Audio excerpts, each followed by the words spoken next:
kau berjanji kan menantiku, tapi mengapakah tiada kau tepati?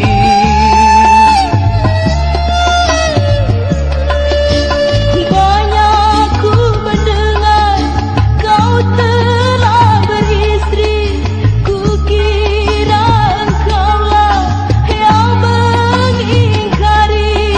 Rupanya kau terkena hasutan belaka. Maafkanlah sayang, semua salahku, terlalu percaya pada orang lain. Kini hanyalah kepahitan hidup kita berdua.